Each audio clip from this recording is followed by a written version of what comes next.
Jangan menghina orang lemah. Amsal 18 ayat 23 bilang gini, orang miskin berbicara dengan memohon-mohon, tetapi orang kaya menjawab dengan kasar. Coba renungkan ayat ini. Orang miskin tuh kenapa kalau ngomong memohon-mohon? Ya non, ya tuan. Kenapa? Karena mereka merasa kecil. They feel small. Mereka merasa mereka miskin.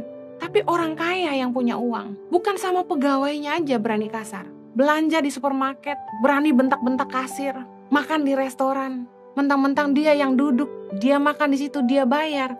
Sama waitressnya kasar. Padahal waitress itu kan bukan pegawai dia, waitress itu kerja di situ. Bahkan sama pegawai sendiri pun gak perlu kasar.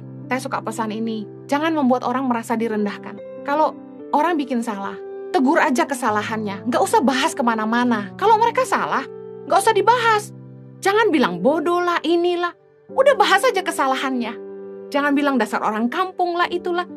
Kata-kata ini yang seringkali menurut saya gak pantas diucapkan. Justru kalau Anda punya nilai, Anda tahu menghargai orang lain. Orang yang tahu menghargai dirinya sendiri, pasti tahu menghargai orang lain. Amsal 26 ayat 18. Seperti orang gila menembakkan panah api, panah dan maut. Demikianlah orang yang memperdaya sesamanya dan berkata, aku hanya bersenda gurau. Sorry bro, gue cuma bercanda. Tapi seringkali merendahkan orang dengan gurauannya. Boleh bercanda, tapi jangan bikin orang merasa direndahkan. Jangan bully orang dengan gurauan kita sampai membuat mereka merasa kecil. Saya pernah khotbah di satu gereja satu hari. Setelah di tengah-tengah khotbah itu, saya lagi bicara soal perkataan, kuasa perkataan. Saya bicara tentang bercanda yang berlebihan sampai orang merasa direndahkan.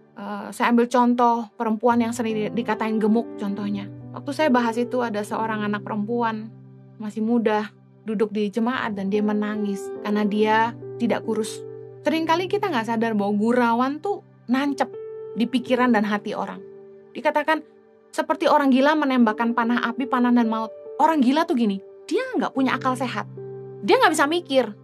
Nembak aja sembarangan, nembak. Nyerang orang, bikin orang sakit hati, bikin orang terluka. Orang gila tuh orang yang gak bisa mikir. Nah kalau Anda orang cerdas, Anda bisa mikir. Ayo jangan merendahkan orang dengan gurauan Anda. Kalau marah juga kira-kira.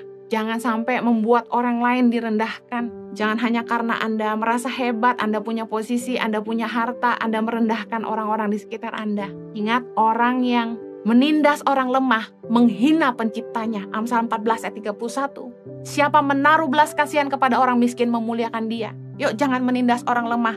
Hanya karena orang punya kelemahan, Anda gak punya hak menindas mereka. Seringkali yang cantik menindas yang kurang cantik. Dibully. Waktu kita sekolah dulu, kalau ada satu anak yang rada diem dan rada aneh, mulai dibully, mulai dijauhi, dikerjain. Natural banget dari kecil anak-anak tuh udah bisa ngebully. Saya heran, saya pun waktu kecil dibully. Jadi saya ngerti rasanya, bagaimana rasanya direndahkan orang tuh gak enak.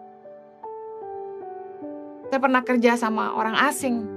Dan bagaimana orang asing itu memperlakukan saya yang orang Asia, orang Indonesia dengan sesama rekan saya yang berkebangsaan barat, berbeda.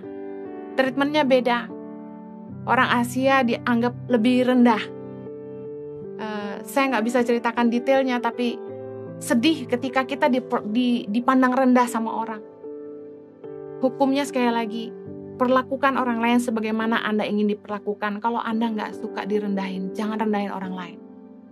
Kalau Anda nggak suka direndahkan, jangan merendahkan orang lain. Kalau Anda nggak suka dihina, jangan hina orang lain. Kalau Anda ingin dihargai, mari belajar hargai orang lain.